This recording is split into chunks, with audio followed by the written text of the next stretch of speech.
Hello guys, so good morning. Ito meron tayo ditong HP laptop. Ayan. So this is HP. Yan, hindi ko masyado makita. HP Notepad 14. Ayan. So maya, yan ang lagay ko na lang sa title. Right. So ano ba yung problema ng HP laptop na to? So ito, power on natin. Pakitingnan na lang ano yung problema. Ayun. So nandyan, system fan 90B, enter to continue startup. Then for more, yan. So system, continued operation. So pag di-continue daw, pwede daw ma-damage or mag-overheat yung kanyang processor. So, ibig sabihin, yung problema nito, sira yung fan intake niya. Papalitan natin yon or i-check na lang natin. Check natin kung ano ba yung problema. Bakit nga ba hindi gumagana yung fan intake ng laptop na to. Alright. Yan.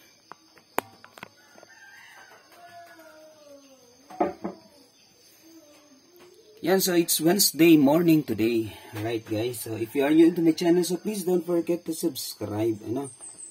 Palike na din, pakishare ng mga videos natin. Malay nyo, yung kaibigan nyo, naghahanap ng mga ganitong solusyon. So yan, kaya na lang, pakishare na lang guys. Then, you can also leave a comment. So if you have a question regarding laptop, printer, and any appliances, TV, so walang problema. Hanggat kaya natin sagutin, sasagutin natin yan. Ayan, baklasin lang natin. Then bubuksan natin yung pinaka-unit niya para at least malaman natin kung bakit nga ba hindi umiikot yung or hindi nagre-respond yung fan intake. Kung sira na, palitan na natin. Kung hindi naman, ayun, gawin natin, i-repair natin. Pwedeng tanggalin natin yung sensor. Most of the fan, ang nasisira dyan yung sensor. No? So, meron na akong video niyan. Kaya yun. Ay, bungkal na din. Okay. Alright. Binungkal ko na pala.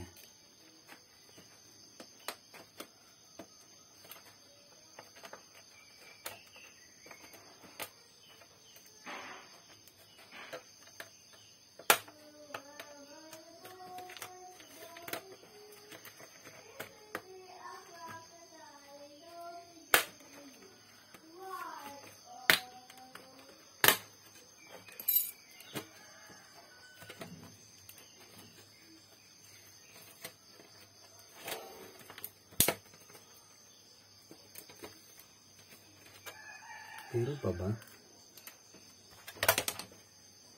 Ayun, nako guys. So, kaya naman, tingnan nyo yung fan. Tingnan nyo yung fan. Bakit nga ba talaga siya hindi? Ayan, yun, hindi na umiikot, Dahil yung dumi, nako, tagal na nitong hindi nabubuksan, for sure. Yan, hindi na siya makagalaw.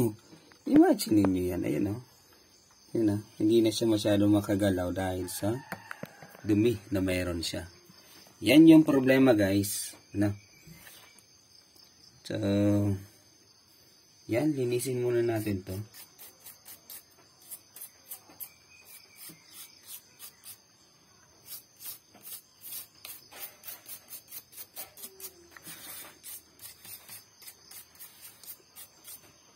Yan, ayan yung problema guys. Baklasin natin yung fan niya.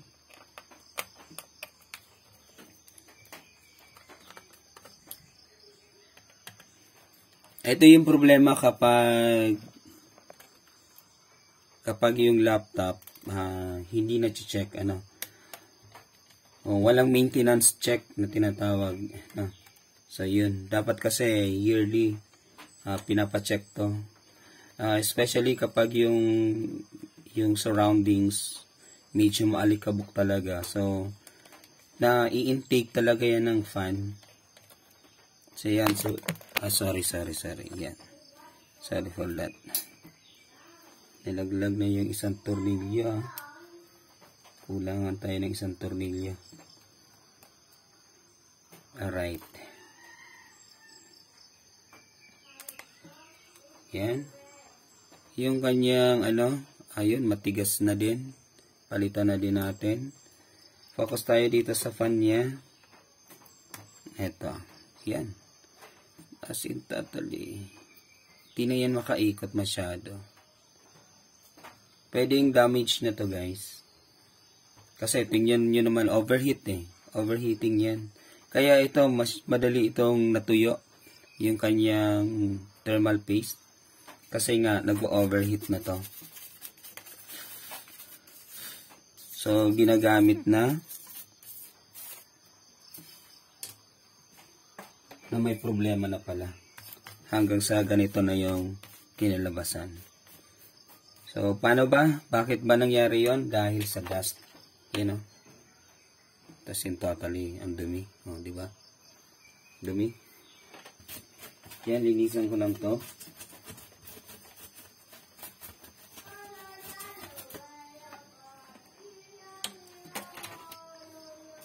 Ito naman, try nating linisin. Then, ibalik natin.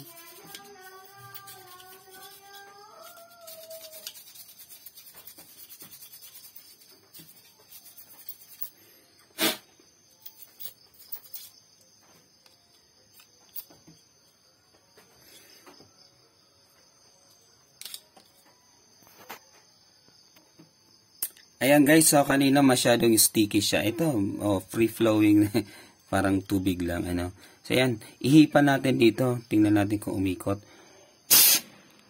Ayun, di ba? Ayun. So, tingin ko barado lang to or madumi lang talaga totally. Ngayon, ibalik na natin, tingnan natin.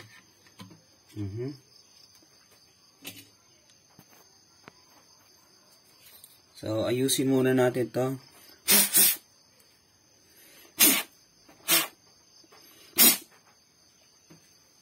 Nako, dumi.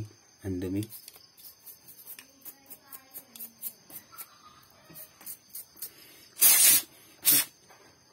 Ayan, so yung oras natin, halos early in the morning na lang tayo nakakapag-repair. Kasi nga, madaming trabaho. So, dami natin ginagawa sa school, kaya yun. Early in the morning, 3 a.m., minsan 2 a.m., gumigising ako para mag-repair ng mga iniiwan ditong mga laptop, then printers. Yan. So, huwag nyo din kakalimutan maglagay ng MX4. Yan, thermal compound. Alright, tig-plug na din. Ay, so, lagyan natin ng MX4 thermal compound. Yan. Para at least. So, kapag nag-open ako ng mga ganitong mga laptop, so, chine-check ko na din yan. Pinapalitan ko na din para at least, ayun. Kailangan nyo din palitan. Para at least, yung performance niya maging pa din, smooth. Okay pa din. So, mahirap kasi kung hahayaan mo yan, then babalik sa yung customer mo. Then, nasira, alam mo nang palitan mo na lang. Diba? So, ganun lang yun. Ngayon, so, kung mahal yung thermal compound mo, kagaya nito, mahal tong thermal compound na to. So, dagdagan mo na lang ng 50 pesos. Yan. Ganun lang naman yan eh. Kahit hindi mo yan sabihin sa kanya o sabihin mo sa kanya. As technician, kailangan natin gawin to. Palitan kung mapapalitan.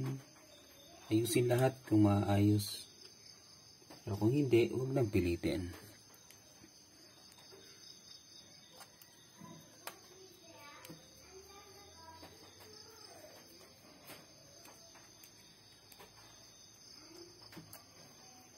Yun na ha. Nanigas yung thermal compound niya, yung thermal paste niya kasi ayun, overheating. Hindi niya kasi umiikot yung fan dahil sa dumi. Nalaglag yung isang ano natin. Ito, nakuha na natin guys.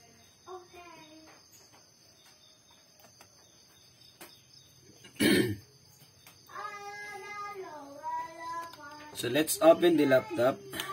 Yan.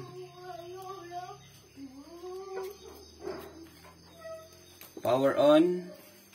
And tingnan natin kung umikot yung kanyang fan.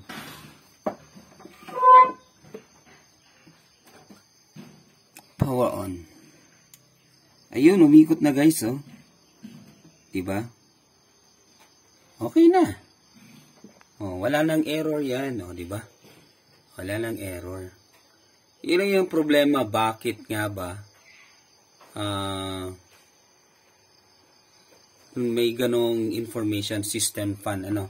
So, overheat kapag pinilit mong gamitin yung laptop, pag in-escape mo yon. So, magkakaproblema, madadamage yung processor, unang-una processor. Eto na siya guys, ayan, very good. Ayan guys, oh. Diba? So, hindi tayo nagpalit ng fan intake. Ang nangyari lang, so yun lang, nilinisan lang natin, then nagpalit tayo ng thermal paste para at least maging smooth ulit at hindi masyadong uminit. Ayan. So, yun yun, pinakang iniingatan dito yung processor.